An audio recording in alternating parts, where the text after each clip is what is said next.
David Peterson, he pitched 5 scoreless last night, Trevor. He's given up just 1 earned run so far this spring in 15-plus innings, and the Mets are counting on him this season. How has Peterson evolved since your time as his teammate?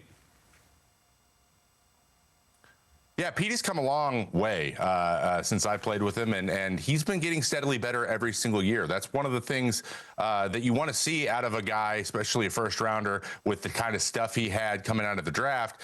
You just want to see him continue to develop. I think one big thing that has really unlocked David Peterson, especially last year and going into this year, is kind of following Sean Manaea's lead with the commitment to the sinker and the slider combination and working into righties. He did a really good job of that last year. He's doing it again in this spring training, and I think it wouldn't surprise me one bit if we saw a repeat of the kind of production that we got in 2024 out of David Peterson. I'm glad that you brought up that pitch, Trev. Obviously, that is your repertoire there. But I think the important part, too, is that the fastball strikeout percentage was also up. He was getting more ground balls last year, using the defense behind him. It felt like he's just evolved into the guy we've been waiting for. Year 6, 29 years old for David Peterson, coming off a postseason where I felt like he gained all the confidence in the world. And when you're pitching on the biggest stage under the brightest lights for a team that maybe wasn't supposed to be there, and you go out and do what he did, and by the way, he did everything that you could do in a postseason.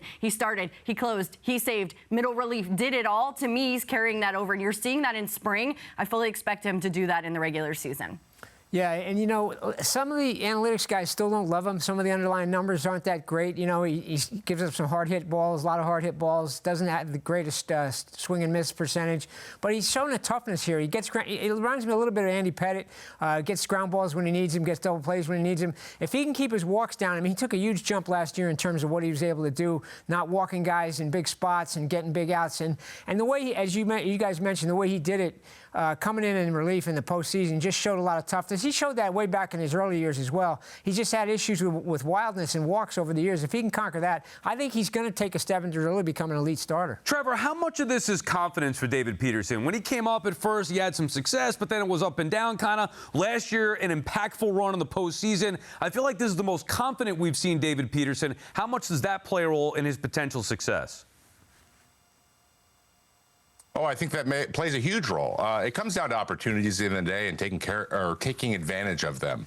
I think that he did that in the playoffs. I think he's going to be feeling really good about how he kind of took the reins and kept the guys in the games or kept the lead when we had it, right? So it comes down to proving to yourself that you can do things on the biggest stage. He's done some of that, and that sticks with you. That's something that's a building block of your career. So experience is huge. Him getting it in that way is going to be big, especially when he's called on to be a little bit more of an anchor here at the beginning with some of the injuries that they've had.